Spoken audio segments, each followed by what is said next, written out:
வணக்க மக்களே, இது நான் வண்டி வாங்க போகிற எபிசோட் 15. பார்க்குறவங்க மறக்காமல் சப்ஸ்கிரைப் பண்ணிட்டு அந்த லைக் பண்ணி தட்டி விடுங்க, அண்ணன் ஹெல்ப்ஃபாக இருக்கும். இன்றைக்கி காலையில் ஸ்விக்கி வெட்டலான்னு சொல்லிட்டு வண்டி எடுத்துகிட்டு கிளம்பிட்டேன். பார்த்தா ரோடே ஜுல்லுன்னு இருக்குது. என்ன ஆச்சு அப்படின்னு சொல்லிட்டு ஒரு பூக்காடை அம்மாக்கிட்ட கேட்டதுக்கு இன்றைக்கி லீவுப்பா அப்படின்றாங்க. அவ்வளோதான், எனக்கு ஒரே குஷி. ஏன்னு கேட்டிங்கன்னா, லீவு டைமில் வந்து ஓட்டினான்னு வச்சுக்கோங்க, ரொம்ப ரோடு வந்து கிளியராக இருக்கும், நம்மளும் போயிட்டு வந்துடலாம். இன்றைக்கி அவ்வளோவா வெயில் நண்பரும் அவ்வளோவா இல்லை.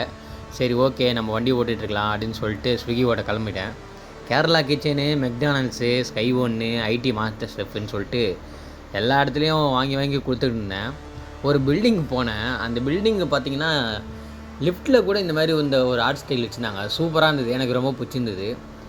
அதே பில்டிங்கில் பார்த்திங்கன்னா, இந்த ஒரு வாய இந்த நண்பர் ஒருத்தர் இருந்தார். அவரை பார்க்கும்போது எப்போவும் ஒரு விஷயம் ஞாபகம் வரும்.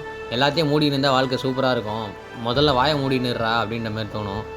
அப்படியே அந்த பிளான்ட்டு செடி நண்பர்களாக பார்த்துட்டு ஒரு ஃப்ளாட்டுக்கு போனேன். செம்ம சிரிப்பு. அதோடய பேர் காட்டுறேன் பாருங்கள், அவத்தார் அப்படின்ட்டு நான் படிக்கிறேன். என் ஃப்ரெண்டுக்கிட்ட கேட்டால் அது வேறு மாதிரி படிக்கிறான் அதை. ஸோ நீங்கள் வந்து அதை கரெக்டாக படித்து கமெண்ட் பண்ணுங்கள். அது இல்லாமல் வந்து ஈவினிங் வந்து ஓட்ட ஆரம்பிச்சிட்டேன். ஈவினிங் இன்ஸ்டாமார்ட்டு, பேட்டருன்னு சொல்லிட்டு எல்லா இடத்துலையும் கொடுத்து முடிச்சுட்டு இன்றைக்கி நாளை முடிச்சிக்கினேன். கடினமாக இருங்க.